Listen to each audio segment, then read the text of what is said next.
ఓం నమ శివాయ, హర హర మహాదేవ్, జై శ్రీకాళి, జై సనాతన ధర్మం. ఎంతమంది ఆపినా సరే నైట్ కూడా తెలంగాణకు ఎంట్రీ అవ్వంగానే పోలీసు వాళ్ళు ఆపడం జరిగింది. పోలీసు వాళ్ళు ఆపి మరీ ఇక్కడ ఎందుకున్నారు, రోడ్డు మీద ఉండొద్దు మీరు అని ఇలా చాలా వ్యంగ్యంగా మాట్లాడారు. నేను ఒకటే చెప్తున్నాను, గుట్టలల్లా, పుట్టలల్లా, మంచు కొండలల్లా, రోడ్ల మీద కాకుండా ఇంకెక్కడుండాలి, ఎక్కడుండాలని అడుగుతున్నాను. నాకు ఒక ఇల్లు లేదు, నాకు ఒక ఏమీ లేదు, నాకు అవసరం కూడా లేదు. నేను రోడ్డు మీదనే ఉంటా, చెట్టు కిందనే ఉంటా, గుట్ట మీదనే ఉంటా, అది నా ఇష్టం. నన్ను ఆపే రైట్స్ ఎవరికీ లేవు. రోడ్డు మీద పడుకున్నా కూడా ఎందుకు నైటు అంత డిస్టర్బెన్స్ చేశారు? 3 జీబులు వేసుకొని వచ్చి మరి. సనాతన బంధువులకు నేను ఇదే చెప్తున్నాను, ఎక్కడైతే వెమ్లవాడ గుడిలో ఆ దర్గా ఉందో ఆ దర్గా తీసేంత వరకు నా పోరాటం ఆగదు. తీసే తీరుతాను కూడా. ఎవరు ఆపుతారో ఆపుకొని. చాలా గట్టిగా హెచ్చరిస్తున్నాను.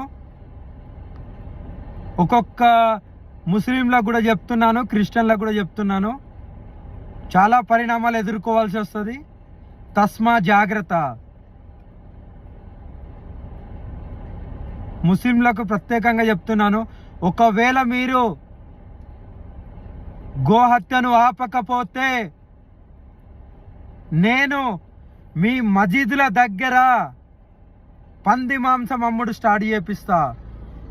పంది మాంసం అమ్ముడు మసీదుల దగ్గర స్టార్ట్ చేపిస్తా. ఖబర్దార్.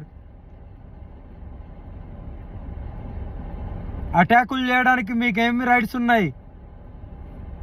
ఎందుకు నా మీద అటాక్ చేయడానికి ప్రయత్నిస్తున్నారు? నేను నా ధర్మం గురించి పోరాడుతున్నా. పోతే ఒక్కదాని పోను 10 తలలు తీసుకెళ్తా.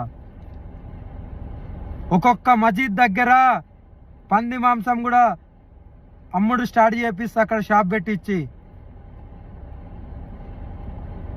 ఏం చేస్తారో చేసుకోండి, మీకు చేతనైంది.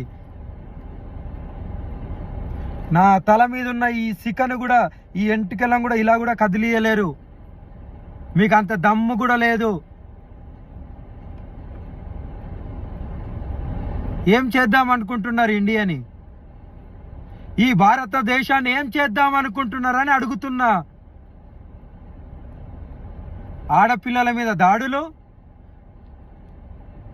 గోహత్యలు, మత మార్పిడులు, ఇవేనా మీకు?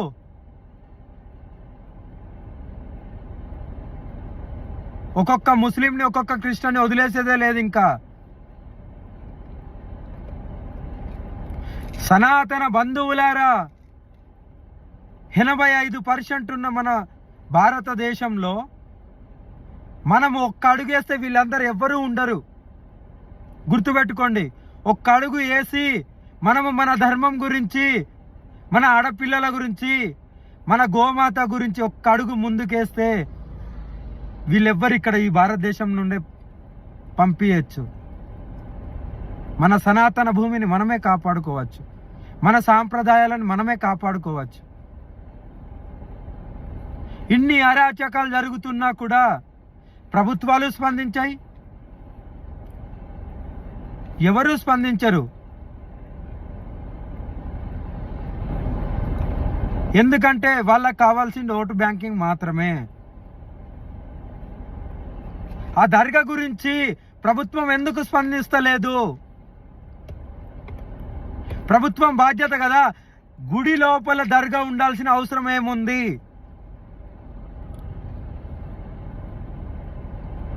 దర్గా ఎందుకుంది గుడిలో? ప్రభుత్వానికి తెలిసినా సరే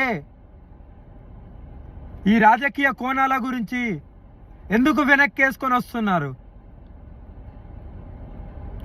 ఎవరిని వదిలిపెట్టే ప్రసక్తే లేదు. తలలు తీయడానికైనా వెనకాడను నేను. వస్తున్నాను 3వ తారీఖు, కాసుకోండి. మీకు చేతనైంది చేసుకోండి, మీకు చేతనైంది చేసుకోండి. ఈ నా వెంట్రుకను కూడా కదిలియలేరు, చెప్తున్నా కదా. దమ్మున్నది చేసుకోండి.